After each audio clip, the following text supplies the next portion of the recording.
Sr. Presidente, queria cumprimentar o Sr. Professor Doutor Miguel Poiares Maduro, queria cumprimentá-lo de um modo particular também enfim, fazer aqui duas ou três questões breves.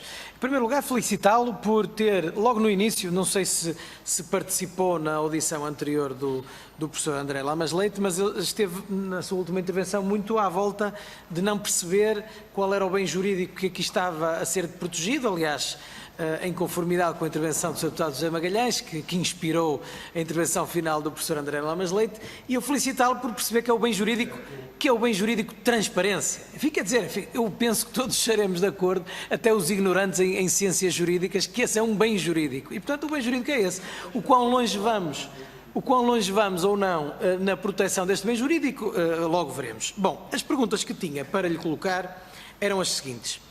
Relativamente à lei, que agora não tenho aqui o número dela, mas tenho, Lei Orgânica 4/2014, que se aplica ao Sistema de Informações da República Portuguesa, e quanto à circunstância de ela, como já foi referido antes pelo Sr. Deputado André Silva, já prever esta limitação, e quero esclarecer, ela prevê esta limitação não apenas para os membros do Conselho de Fiscalização do CIRP, como ainda para todos os funcionários de todos os sistemas de informações da República Portuguesa, ou seja, é o artigo 33º que diz vou ler, todos os funcionários, agentes e dirigentes dos serviços de informações das estruturas comuns e do gabinete do secretário-geral devem declarar isto que aqui estamos a falar. Portanto, ou seja, estamos a falar, a pergunta é jurídica ou constitucional, só.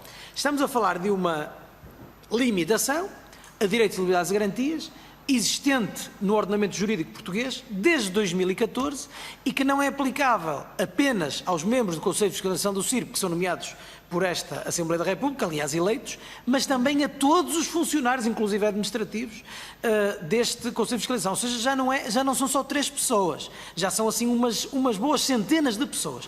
Como é que constitucionalmente aprecia a circunstância disto estar em vigor neste mesmo país e agora se estar aqui a discutir a inconstitucionalidade e a grosseira violação dos direitos, liberdades e garantias de estender destas centenas de pessoas para umas tantas mais? Irá para uns milhares, é certo, mas para umas tantas mais. E depois, como é que comenta, aqui já não do ponto de vista constitucional, mas do ponto de vista prático, ou seja, se porventura se recorda, por que razão é que esta inserção na lei foi feita em 2014? Isto foi feito, isto tem um histórico, tem a tal pegada legislativa que referiu, se recorda por que razão é que isto se discutiu e esta alteração foi introduzida na lei. Depois, perguntar-lhe academicamente se, tendo em conta, aqui estou a ouvir um certo rasgar de vestes quanto à violação de direitos, liberdades e garantias, se esta é a única exceção que porventura conheça a direitos, liberdades e garantias que existem no ordenamento jurídico português. E, por último, agora aqui a segunda dimensão como especialista em direito comparado, particularmente em direito europeu.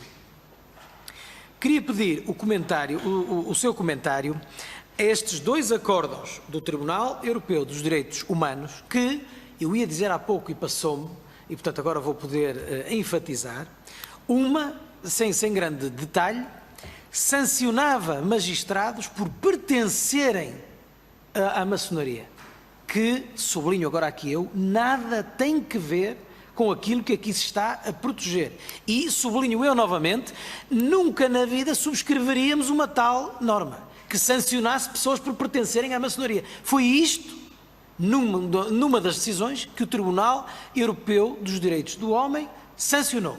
E bem, e depois, a segunda decisão proibia cidadãos italianos de acederem a determinadas funções públicas se pertencessem a organizações desta natureza. Mais uma vez, nada tem que ver com o que aqui discutimos, porque não queremos de forma nenhuma proibir, inibir, condicionar, limitar ninguém de aceder a quaisquer cargos públicos por pertencer a quaisquer entidades de natureza associativa. Não queremos. Mas isto foi o que se quis em Itália. E foi isto que o Tribunal Europeu dos Direitos Humanos, e muito bem, proibiu.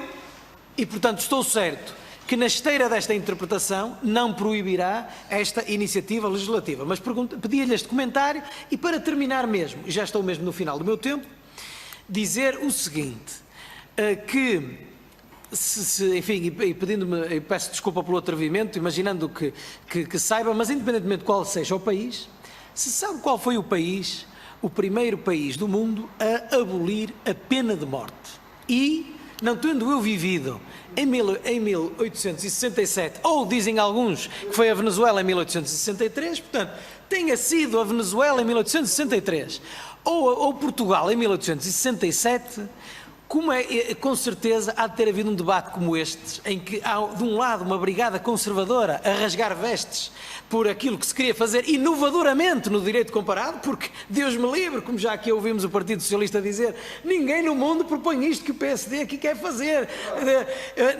Também se disse o mesmo, outros membros da brigada conservadora, em 1867 ou 63 na Venezuela, onde ter dito coisa idêntica. Sabe porquê? Porque até aparecer alguém que de antes, sabe, Sr. Deputado José Magalhães, os progressistas eram vocês, mas agora está visto que a brigada conservadora está aí desse lado e, portanto, termino, Sr. Presidente. Muito obrigado. Muito obrigado.